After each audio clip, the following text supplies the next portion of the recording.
Yeah, that Daniel Craig Casino Royale is good and all, but what if it had a flying saucer and Woody Allen making a hotness bomb? That's right, we already looked at the 50s Americanized Casino Royale, and now we're going to the 1967 zany version. This takes Ian Fleming's 1953 novel and packs it with enough wackiness that makes you think if you held off a handful of years, this tone would have been perfect for a later Roger Moore entry. Also, the making of it was even more complicated than the movie's pacing. This is a non-Eon Productions Bond movie, as the rights to the book were bought by producer Charles K. Feldman, who did try to get it made with Eon, only he and Broccoli and Saltzman couldn't come to any agreements, so screw you guys, I'm making my own Casino Royale, with blackjack and hookers. Eventually, this adaptation became less a straightforward adaptation and more a parody of spy movies, since the producer didn't want to compete with the other Bond films, given that You Only Live Twice was released only 2 months after this. You can tell a lot's been changed, given the book was the first James Bond novel, whereas in this, David Niven plays an older, retired James Bond, with the rest of the plot being that other agents have picked up the name James Bond in order to trick the criminal organization SMERSH. The script went through numerous writers, with some drafts beginning as a normal Bond film, plus Billy Wilder worked on a later script, but only the idea of there being numerous fake Bonds was kept from his script. Some of the performers, such as Peter Sellers and Woody Allen, were said to have contributed some lines, plus Sellers had Terry Southern of Dr. Strangelove write some of his lines to one-up Orson Welles. More on that in a bit. This also had 5 credited directors, not uncommon around the time for a big ensemble like this. Hits like How the West Was Won and The Longest Day had multiple directors to get the films in on time. Here credit went to John Huston, Ken Hughes, Val Guest, Robert Parrish, and Joe McGrath, each handling different tones, like Parrish handling the more suspense-driven scenes, and McGrath doing a lot of the Sellers comedy. It seems like they wanted a Pink Panther-style take on the Bond series, considering that also had Niven and Sellers, but the response was not as good. We'll see if anyone gets their nuts tortured with a rope in this one, or if that's just what the critics felt.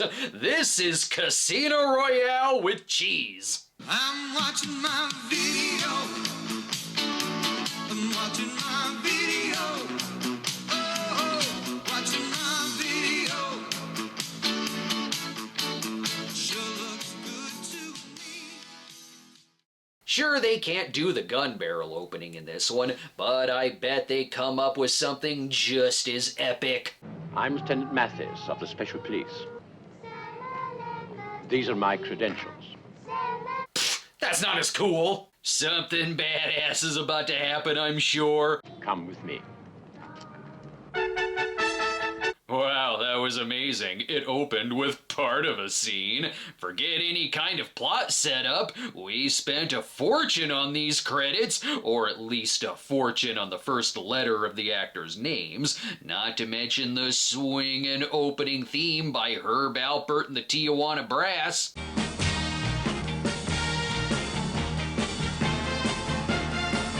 Excellent recreation of the music that's playing over the speakers when I'm waiting in the casino lobby. It starts looking weird though when they enlarge the first letter of multiple names, like the effects all blobbed into each other. Ooh, I love Ert Bacharach, Al David, and Usty Springfield. This is being done so quick, they're typing out the credits as we speak. You can already count on it having great cinematography, though. The director of photography was Jack Hildyard, who, not surprisingly, also shot the other spy comedy thriller Modesty Blaze, and he won an Oscar for Bridge on the River Kwai, and later shot Roger Moore in The Wild Geese, but Snob fans will know him from filming the Hermits and a Dog movie, Mrs. Brown, You've Got a Lovely Daughter. I at least know which scenes John Huston shot. I'm guessing it's the scenes he's actually in, where he's playing M, as he stepped into the role at the last minute, and this is a very ADHD Bond movie, as it doesn't matter what they're talking about, they're easily distracted. M. What gives? Oh yeah, this car full of old gentlemen seems like the type who would say a phrase like, "What gives?" "Hey Em, what's the dealio with all the stock footage? Pretty dank if you ask me." Here we find Bond living in retirement, where he's visited by M, the CIA, and the KGB, all so he can show off his new garb. Bond has decided to start a call-in psychic hotline. I shouldn't say jokes like that in the review, because that seems like it would be the actual plot. It is pretty cool to see Niven play Bond, as Niven was Ian Fleming's top choice for the role back when Dr. No was being made. Producers of this film attempted to get others beforehand. In the early 60s, they contacted Cary Grant, and they did try to get Sean Connery for this, but he wanted too much money. So with Niven here, we get the older Bond, where these four are begging for him to come out of retirement. Things are bad, very bad. I've lost 11 agents in the last fortnight, 7 killed, 4 missing. When did M turn into groundskeeper Willie? It should be easy for Bond to come out of retirement to defeat Smersh. He's roughly about the same age as Roger Moore was in his last Bond movie, A View to a Kill. Just saying, David, Roger would do our mission and sleep with Grace Jones along the way. Bond's not interested. He's doing piano in a local production of You're a Good Man, Charlie Brown. I'm having trouble following. They asked Bond to help them take out Smersh, so he went in to play the piano for a little bit, then came back to give them the answer. I'm sorry, old man, but what you ask is quite impossible. Perhaps this will change your decision. You may read the nominees for next year's Oscars. We promise a streaker won't run out on stage again. This is the most hard ass I've ever seen M. Bond turns him down once, and he had a team of assassins nearby to blow him up?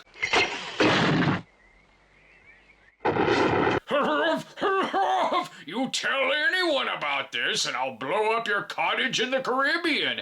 Jesus, M, you could have just shot him. Why the explosions? Bond is gonna be furious. Authority to control. But anyway, enough about that scene. Speed along with the story fast. And by that, I mean stick David Niven in a live-action version of the Wacky Races. I guess that killed M, apparently. Well, we couldn't show it happening, so instead we got the nearest bagpiper from the New Year's Eve parade to tell us. It's okay. M's widow, Lady Fiona, will handle the estate, and it's a ghost movie now. Whenever a McTarry dies, he comes down from the mountain, over the loch and through the heather, playing the clan lament. You know what this movie needs? Focus! I know more information about M's toupee. It can only be regarded as a heirloom. Yes, that's nice, but tell me more about this cat, looking like the audience for the film that was ready to walk out. Seriously, this movie was said to have a lot of walkouts, probably at about this time of the movie. We are only about 15 minutes in, and I'm mainly just wondering, wasn't Peter Sellers in this? That said, sometimes David Niven gets a good laugh when he's surrounded by ladies who want to seduce him. 11, my word. And how did the ages? This kind of tickling never happened to the other fella. This is just David Niven wherever he goes. He may get a little startled by a bear, but everyone in the hotel still sticks their heads out, hoping he'll stop in their room next. And all the bathtubs come with a pre-washed dame. I'm testing the temperature of the water. Yes, what do you say we do this without talking? This is the most nudity I've had to edit around in a Bond flick, not from the actors, but because this hotel they're in highly invested in naked artwork for the walls. Careful, James, don't embarrass yourself too much. Bond's faced his biggest challenge yet, remaining smooth after sharding in the hot tub. But enough about that. That'll be the common theme of the movie, but enough about that. She's got the same vision as the editor. Some of the artwork I can show, though. To your right, Sir James, Lady Mary. daughter of Lord Douglas.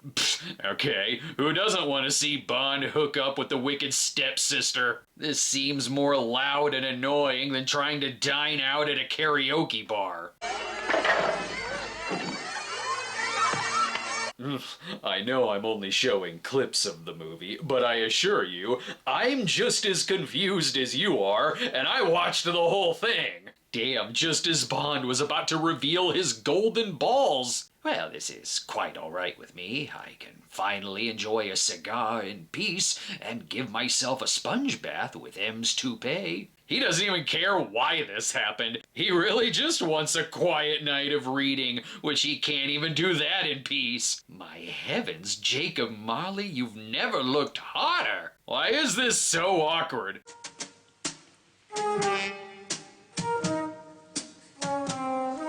Why ask why? Just let her do her thing. She'll tire herself out soon enough, or she'll just get angrier. My lord, I don't know where this is going. I just know it's gonna get louder. You've been challenged to warstle with Sir James.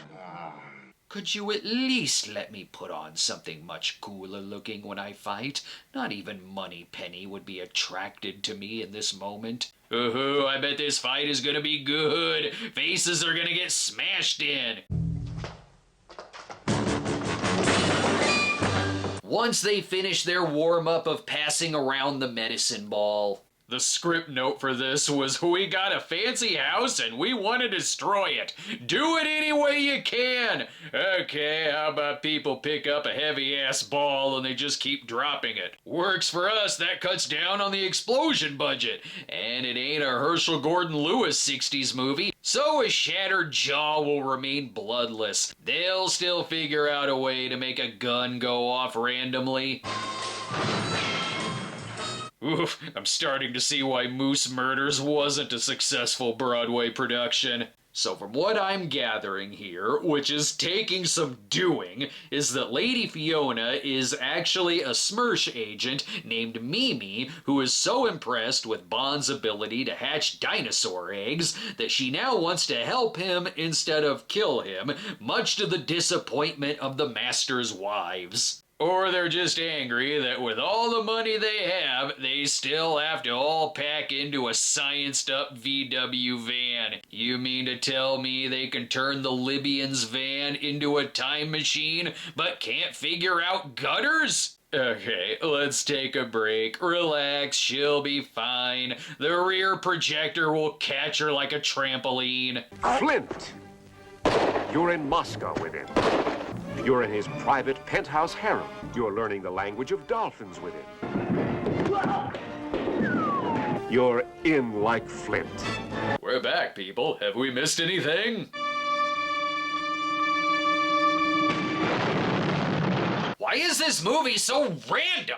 And what kind of assassination plot is this? I like the idea of the exploding birds sent to kill him, but clearly this isn't gonna work. Why dress the bomb up as something that Bond was already intending on shooting when you know he's a good shot? Hell, all you gotta do is just shoot some coins at it, and it'll fly right back to blow up the van, like this scheme was hatched by Wile E. Coyote. I got it, we'll get an exploding saucer. Let's hope he doesn't put on a rooster mask. It's like they were pulling things out of a hat to explain why characters will now disappear. Look what happens after Mimi turns good. I'm going to another world. There's a convent over that hill. Well, bye then. I've decided to join a convent now. No need to ask where the hell that came from, and if that's not funny enough, Bond will have his pants down and fall for no reason. There'll be another broad that gets his attention. Careful there, Bond. That footage is speeding up on you fast.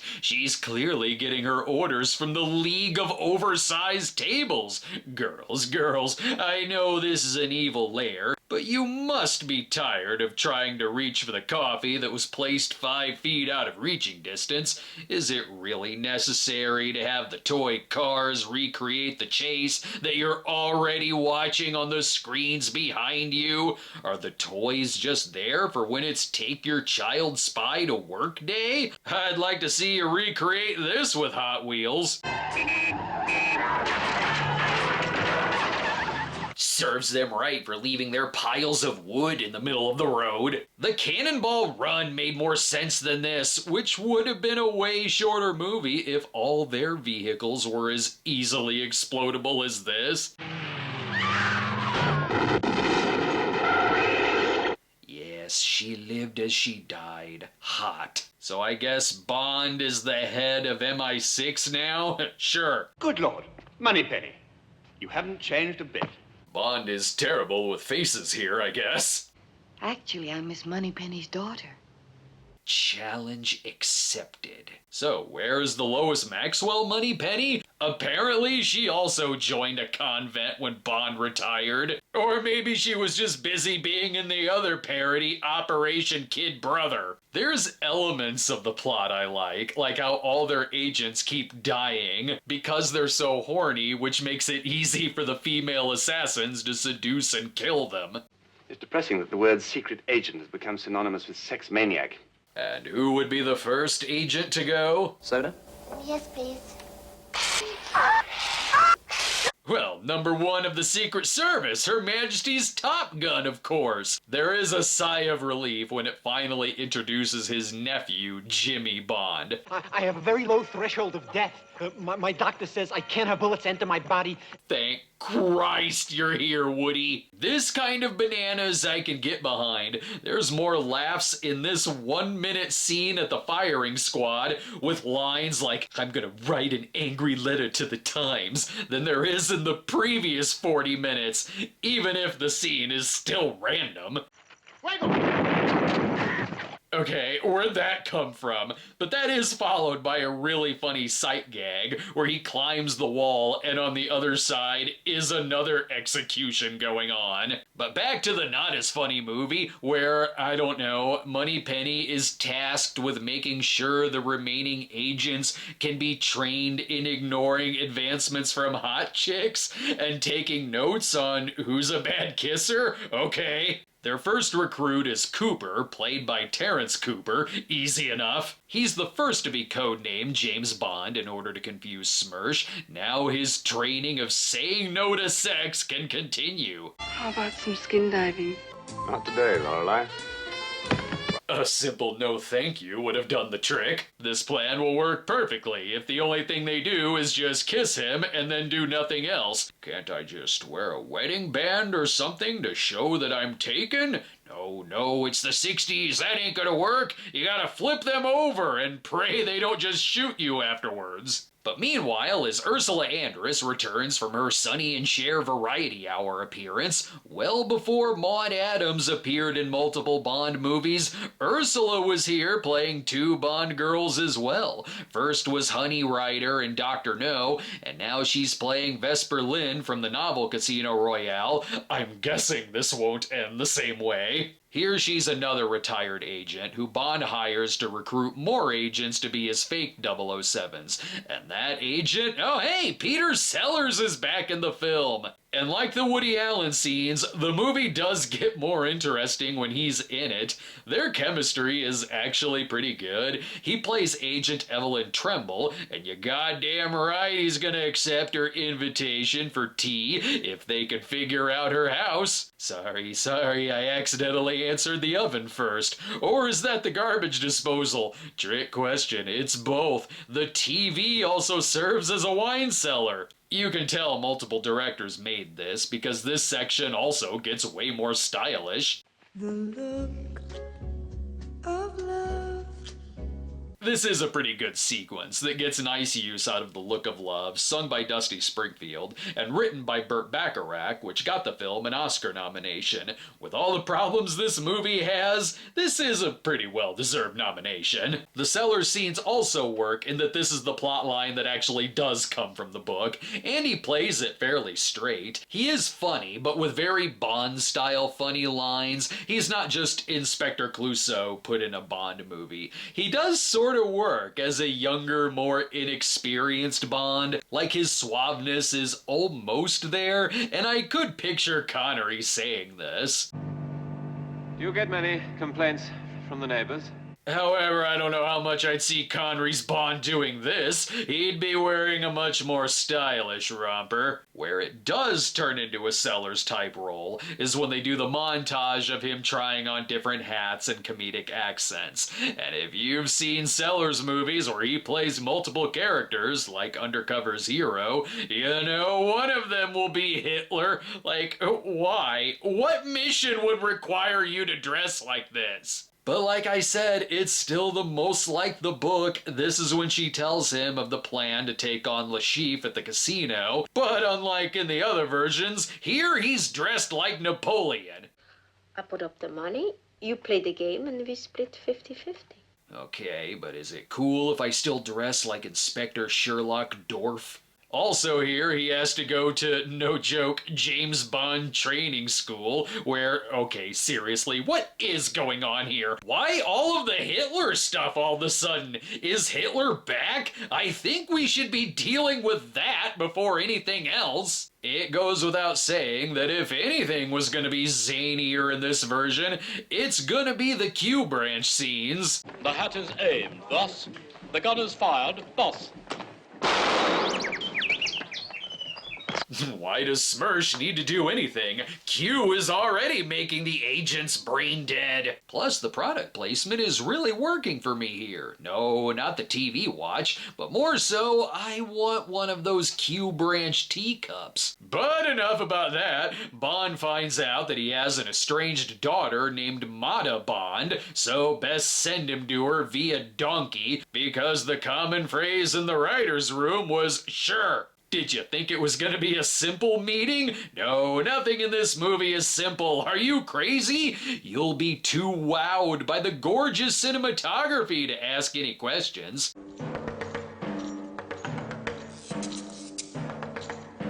She is making up for her father missing all of her dance recitals as a kid. Do they do this for everyone who enters the palace? But look, ma'am, I'm in a hurry. I really just need you to sign for this package. And even then, Bond still tries to one-up her. What memories it brings back.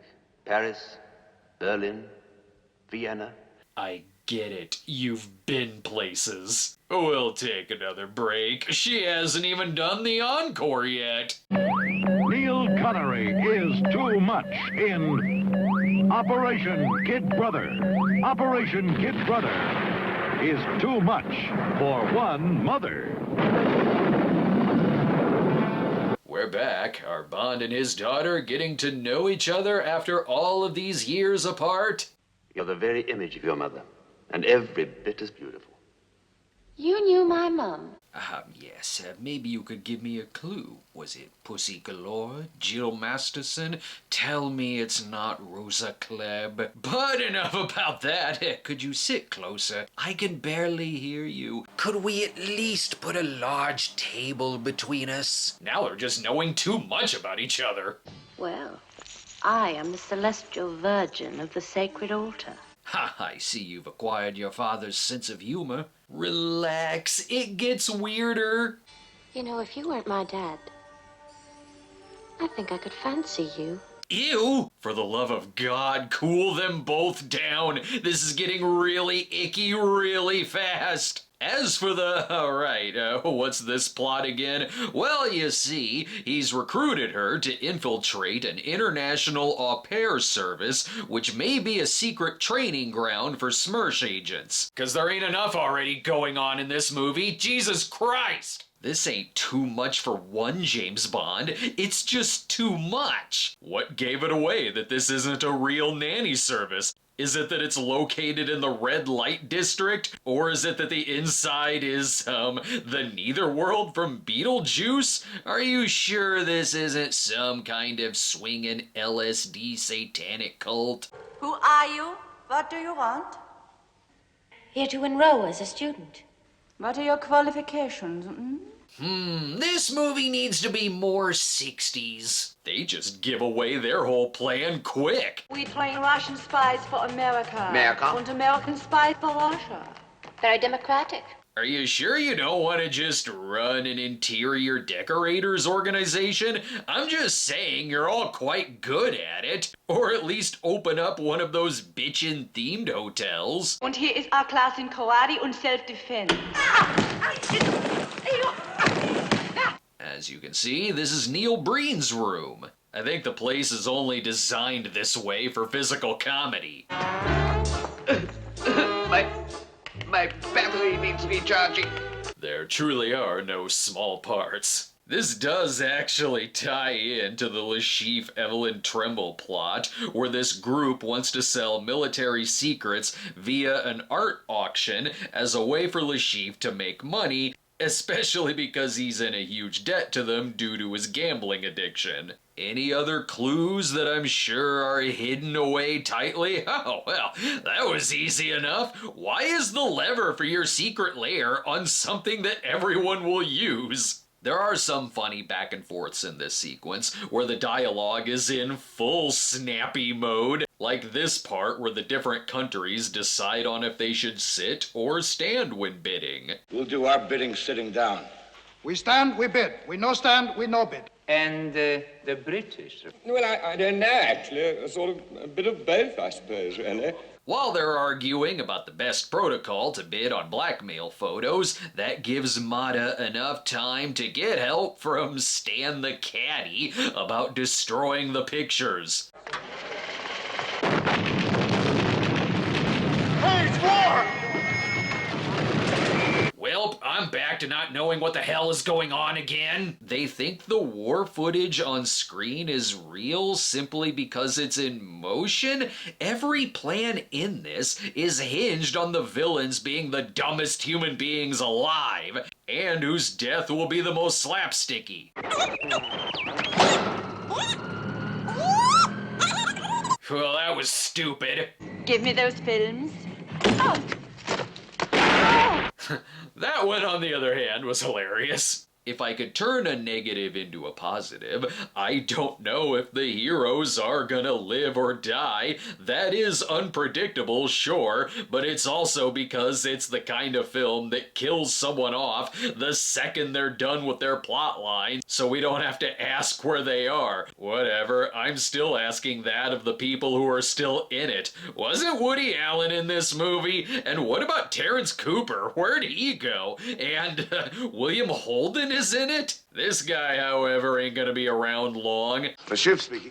The whole scheme was a failure. What's going to happen to me?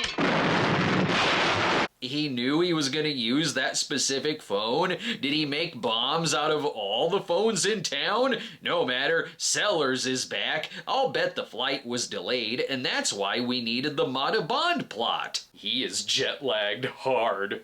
And welcome to France, Monsieur Bond. Why? Also, why is their meeting in the middle of a car wash, and why are they making it sexy as hell, like it's a Skinamax car wash movie? At least with Sellers, we'll get some Bond lines, parody style. Mr. Bond? Miss Mr. Bond. I miss good thighs. I can see that. I'd love to have seen Connery randomly put on glasses in order to shoot the bottle open, nor do I think Connery would have improvised firing a gun in her face, which scared the hell out of Jacqueline Bisset and left gunpowder burns on her face. That's just a taste of Sellers not being the easiest to work with here. He even left the film before his scenes were completed, so you have dream sequences like this, where he's been drugged, which had to be put together using already existing footage of him. I don't know why they needed to resort to this. It's not like the drugging scene was that important. He's drugged, he trips out a bit, and then wakes up. The only important thing about the scene is we found a Bond who may top Connery's body hair. Like how it elevates when Woody Allen comes into it. The same can be said about Orson Welles, who, like with Peter Lorre in the 50s Casino Royale, he is very good casting and easily could have played Le Chiffre in a faithful adaptation. Sure, you can even keep in the part where he performs a levitating magic trick at the table, where every pit boss is like, yeah, keep an eye on his table. I got a feeling he knows how to cheat. Oh, Bond can match that with his infrared glasses when spotting the cards. That's actually a pretty good idea. They should have thought about that in all the other versions of the story. They also needed some magic tricks when editing this sequence. Their rivalry wasn't just at the table, but it was behind the scenes too. Supposedly, when Princess Margaret visited the set, she was more interested in talking to Orson Welles, which infuriated Sellers so much that the two aren't even in the same room together when this scene was shot. Their hatred was so intense they had to be filmed separately, and Sellers was already annoyed by the shoot as it was, since he wanted to play Bond straight, and even punched out the director, who was a friend of his. They do edit the part well enough. They're already sitting across from each other, so that makes it easier to splice it together. It's still sometimes a little awkward. If all the nations could learn to live together in peace. Oh, marvelous, marvelous. Mob! Okay, they're playing off of no one right there, but they got enough shots of the two of them together before Sellers stormed off. Imagine how confusing it would be seeing this and then reading the book. Oh, they did re-release the book in '67 with a different cover. From M to 007. Immediate action. Have just seen Feldman's film of the book. Only one thing in common. Both brilliant. Investigate and report. That raises a lot of questions. I guess this movie exists in the Bond universe, and M has really shitty taste in movies, but at least isn't offended that they villainized him and killed him off. Everything about it is so confusing that I'm not even thinking about the fact that I still have no clue how to play Baccarat. Anyway, that was also easy enough. He beat him without the special glasses. Why did we even bring these? The biggest part where you can tell that they didn't have a lot of Sellers footage to work with comes in this sequence when Vesper is kidnapped. They tried salvaging it by when Evelyn runs to save her. It randomly cuts to a race car driver doing shtick, and then Sellers has been kidnapped off screen, where this time his balls are just shocked with an electric chair, and they're playing to fill in the missing footage and write him out of the movie, add in another trippy hallucination scene where you literally see Sellers call out for help. Get me out of this picture! There's gotta be someone here who can replace me. What? Peter O'Toole? Are you Richard Burton? No, I'm Peter O'Toole. Then you're the finest man that ever breathed. Peter heard there's a lot of getting wasted on the set. I'll be there in 5 minutes. This was supposed to be an earlier sequence, but was placed here, and with a newly inserted shot where she just decides to shoot him. Mr. Tremble! Never trust a rich spy. And then he's no longer in the movie. As for Orson Welles... All I need is 24 hours. It's too late. Same thing. If you removed any of these plot lines, it changes nothing about the other plots. This movie is terrible. What, did you think it was over now that the plot of the book is done? Of course not. There's still 30 minutes left. Must be a commercial. That's right, it's a commercial. We'll be right back. What more from the 1960s featuring better movies than this? Check out my 4-hour-long video of 1963 in film, up now over at Channel Awesome. Click on the link in the comments and in the description. Welcome back. We missed something else stupid, didn't we? You bet your ass we did. There's now a flying saucer. Because of course there is. Why wouldn't there be? This is a busy first week for Bond. He's got to deal with flying saucers, his agents dying via hallucinations. I'm sorry, I still don't understand this. Le Chiffre created a hallucination that actually did shoot and kill Evelyn? How? Whatever, Bond has to rescue his daughter, who was kidnapped by the saucer. If only we could break him away from the casino.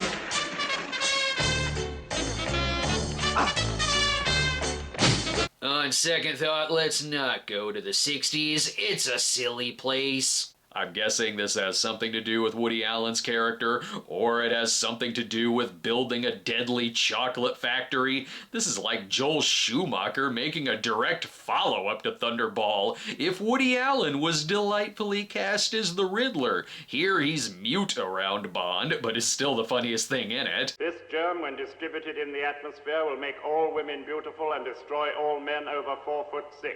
He's also very angry we forgot about his plotline for 90 minutes. Woody had a terrible experience on it too, but was at least easier to work with than Sellers. His last day of filming was delayed so much, he just remained in his costume when he flew back to New York from London where it was shot. The madhouse of a production, as he calls it, did inspire him to make his own movies. Even when promoting it, he said, "Don't call me a writer on this, I just ad-libbed a few things." But as for writing, he wrote his first film, Take the Money and Run, while being cooped up in a hotel while acting in the movie. Any one of these plot lines would work fine alone or focused, like Bond's nerdy nephew wanting revenge on his uncle for being better at him at everything. Or if it were structured more like an anthology film, instead of, now here's this, now here's this, now we're back to this, oh hey, we're here again, I forgot about this. It's the definition of indulgent. It's stitched together so many ideas that it's incomprehensible. The plots are already hard to follow, and it doesn't help that they only link together by a hair. It really is just throw a bunch of money at the sets and costuming and cast an ensemble of funny actors. Who cares if it makes sense? We've got cool cinematography and comedians. Surely it'll automatically make it good, right? We got hot chicks with guns and explosions. If you think it's incoherent, just throw in another familiar face. Leave this to me. Where's the office? The office! It's like one of the writers was asleep and the other said, "Hey, who do we have Bond fight at the end of this?" Nudge. Frankenstein! Believe it or not, despite backlash from critics and despite walkouts from the audience, it was still a big hit. The gimmick of multiple Bonds and it being a big budget parody that actually is based on a Bond book, plus with an eye-catching poster, was good enough, I guess, for it to bring in a strong profit, as it made over 3 times its budget. But there's no rewatchability factor to it, and if you watch it now, it just reminds you of better things. The American aid, sir. It's arrived.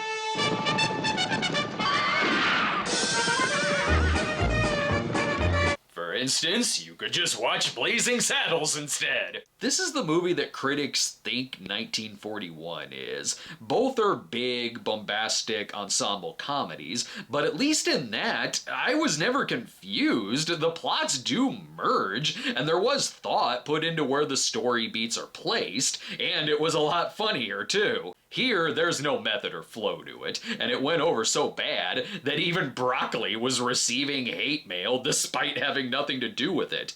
As a result of its bad reputation, Eon sought to make it harder to do unofficial Bond movies, which delayed Kevin McClory's remake of Thunderball. I'm hard-pressed to think which Bond parody is worse, this or the Neil Connery movie Operation Kid Brother, aka Operation 0007.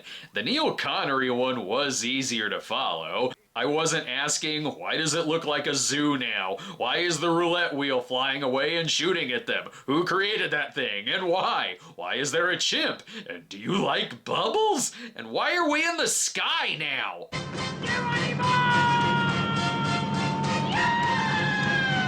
I would say that maybe this looked better on paper, but it's clear that the script was just a coloring book where they were intentionally coloring outside the lines and onto the table and walls that Mom has to clean up. What did you draw on the wall, sweetie? Oh, just George Raft recreating his coin flip from Scarface. Why? You are grounded. What more could they possibly fit into the last 4 minutes? Police!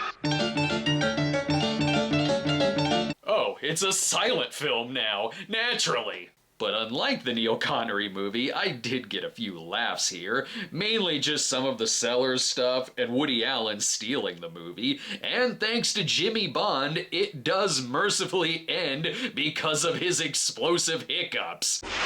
Two. Did you think No Time to Die was the end of Bond? Nope, sorry folks, Bond died in this movie first. He's dead, so he joins Peter Sellers in heaven, and that's it. He spent decades as a field agent, but could only last 1 week as M, and the villains are all going to hell. It's over, folks, with more Peter Sellers stock footage, like it's one of the Pink Panther movies made after he died in real life. I'll be glad when I can get back to the regular Bond movies and not this nonsensical shit. How in the hell do you end a review for a movie like this? Oh, just make it as pointless as the ending itself. Why, Tommy Gunn from Rocky V, when did you get here? Oh, ow, that stings! It was all part of our evil plan, Father. Hey, do you mind? I need to get to space. Oh, no! Oh, positively earth-shattering. Dynamite!